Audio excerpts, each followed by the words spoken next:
За. За одоо аюулаа 2 тооны хувьс солидог алгоритмыг машин генээр бодсорё.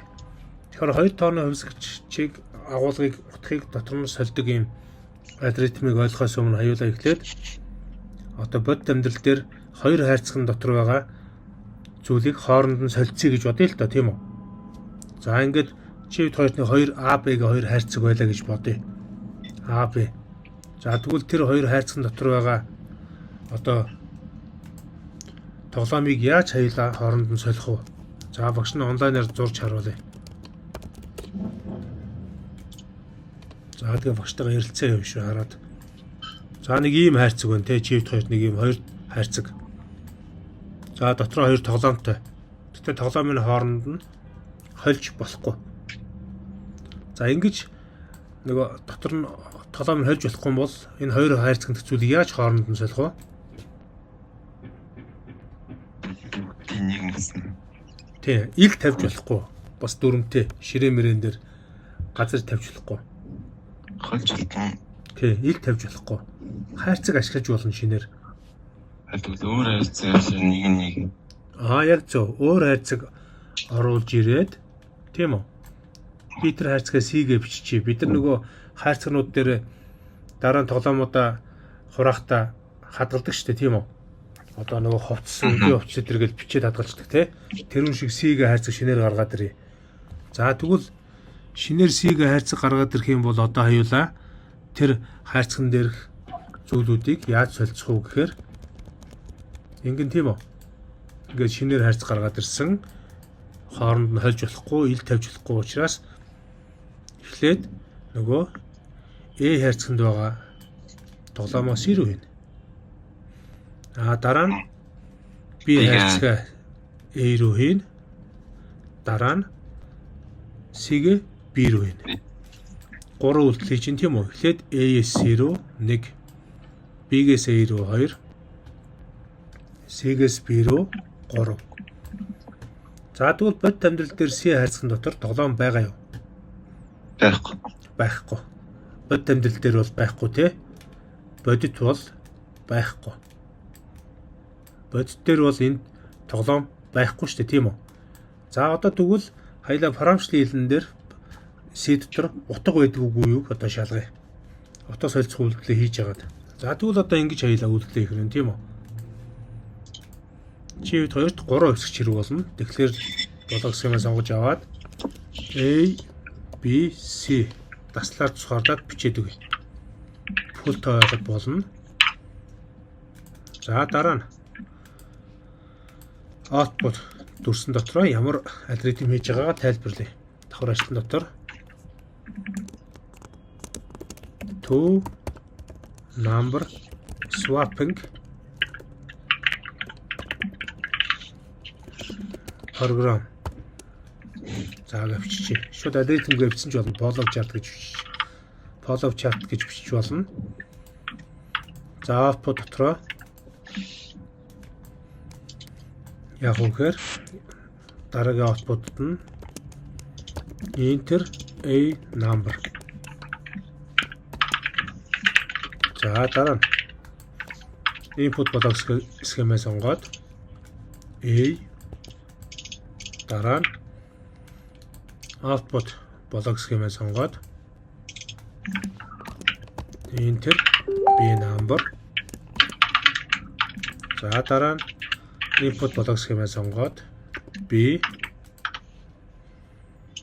дараа нь одоо assign дүрс хэрэг болно. Assign дүрсүүд. За түрүүн аюулаа чи нөгөө 2 тооны 2 хайрцагт дотор тоглоомыг газар тавихгүйгээр шинэ хайрцагт хийж солиход 3 үйлдэл хийсэн тийм үү? 3 үйлдэл. Тэгэхээр энэ яг 3 үйлдэлийн дагуу хайлаа 3 assign ашиглана. Тэгтээ 3 assign ашиглахдаа яаж хийхийг одоо харуулъя. За ер нь бол математикийн салбарт бол ингэж бичиж байгаа тий. B тэнцүү одоо жишээлбэл хамгийн ихний үйлдэлээ харъя л да. Нөгөө seed A-ийн утгыг өгж байгаа учраас математик тэр ингэж бичсэн тийм үү? C тэнцүү A гэж бичэн тий. Компьютер дээр болохоор A-ийн утгыг C-д олгож байна гэж уншина. A-ийн утгыг C-д олгож байна гэж. За бичгтээ assign дотор ингэж үчинэ. C тэнцүү A. За дараа нь C тэнцүү A-г бичсэн юм чинь дараа нь яг уу гэхээр A тэнцүү B. За дараа нь B тэнцүү C гэж ингээ гурван бичнэ. Тэгэхээр нэг өсөндөө математикийн салбар дээр яг үдэ нөгөө C-г C тэнцүү A гэхээр CA2 тэнцүү гэж ойлгогддог бол энэ алгоритм параметрын салбар дээр болохоор C гэсэн өвсгчэд A-ийн утгыг олгож байна гэж үзнэ.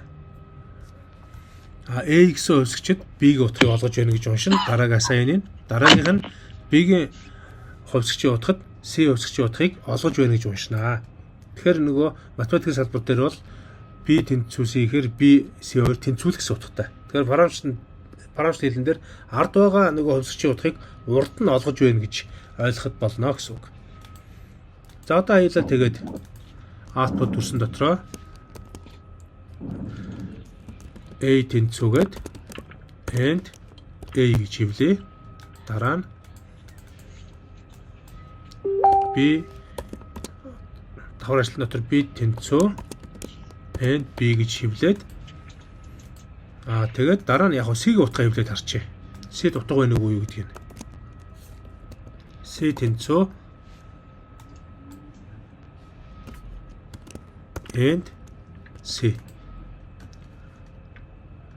За тэгээ бичиж байгаарай. За багш нь одоо тайлбарлаж өгье. Багшийн тайлбарыг сайн хараарай. За хоёлаа нөгөө хувьсгчид хардаг цонхтойгоо хамтарч ажиллана. За ажиллауллаа. Step by-аар нь ажиллуулъя.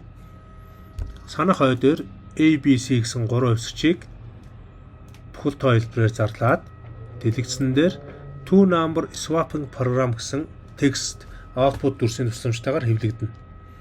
Үүний дараагаар дэлгэцэн дээр enter A number гэсэн текст хэвлэгдээд A-ийн утгыг компьютерийн keyword-ноос оруул буюу input дүрсэн дотор A утга байгаа учраас keyword-ноос A-ийн утгыг оруулах хэрэг болно. Нэгсэндээ компьютерийн гараас A-ийн утгаа оруулах хэрэг болно. За A-ийн утгыг 7 гэж бичээд enter дарангууд санах хойно A хувьсгчид дотор 7 гэсэн утгыг бичиж өгнө. За бичээд өгсөн байна тийм үү? За дараа нь enter B number гэдэг текстийг дэлгэснээр хэвлээд input болоо гэх схемийн тусламжтайгаар B-ийн утгыг санах хойроо бичнэ. За би B-ийн утгыг 8 гэж бичээ.